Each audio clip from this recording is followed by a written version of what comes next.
CEDAW, the Convention on the Elimination of All Forms of Discrimination Against Women. And so that's what we mean when we say CEDAW, the acronym. It was first approved by the UN General Assembly back in 1979. President Carter signed it on behalf of the US in 1980, but we have not ratified the treaty. And I'll talk some more about that later on. But what I always like to do, and coming from a law school and talking about treaties and what have you, I just want to quickly go through some of the provisions of CEDAW so that you can see how broad the reach of CEDAW is and how it impacts on probably what each and every one of you here in the room is doing in your daily lives, and to see how you can relate to that. First of all, it is the broadest definition of discrimination that we can probably find in a treaty.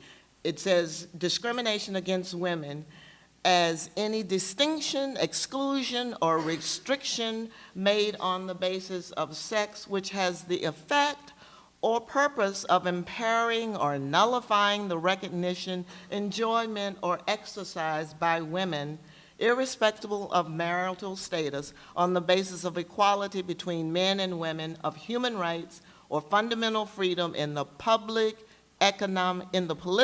economic, social, cultural, civil, or any other field. It's very broad, and it's one of the international human rights treaties that not only talks about civil and political rights, but economic, social, and cultural rights, and that's really important. Article 2 talks about the whole principle of equality. Article 3 requires action in all of those fields: political, economic, social, economic, and cultural. Article 4 provides for what we here in the U.S. would know about affirmative action. And it says that states parties to the treaty can take measures, including setting up quotas, which some countries have done. Article 5 recognizes the role of culture. Article 6 requires suppression of trafficking. Article 7 mandates equality or non-discrimination in political public life. Then skipping along Article 9, that women have equal rights to nationality and that of their children. Article 10 deals with education. Article 11 deals with employment. Article 12 requires states to eliminate discrimination in the field of health care, including access to family planning if necessary. It doesn't say anything about abortion, but it says access to family planning. We can talk about that later on. And then they talk about issues of family benefits. They talk about rural women. And then they talk about equality before the law between men and women.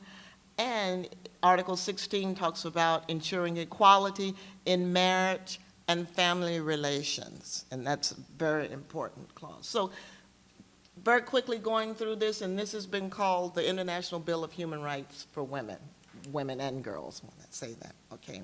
So that's the background to it.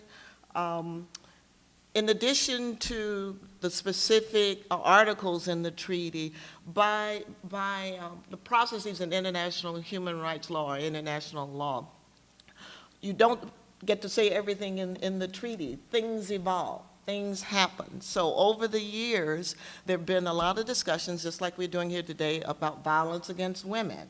So there have been general recommendations to this treaty, and these come from the 23 experts on this particular committee from around the world, and it shows their evolving work. So these general recommendations deal with violence against women, because they realized that they didn't say a lot about that in the initial treaty. So over the years, this just shows the evolution of that, and as we speak, they're preparing to have a session in Geneva where they will talk about, the working group will talk about violence against women. In terms of ratifications, 189. 6 countries have it, including Iran, Sudan, Somalia, Tonga, Palau, and the U.S. And that's a story in itself. Barbara Boxer calls that ridiculous, embarrassing, and inexplicable.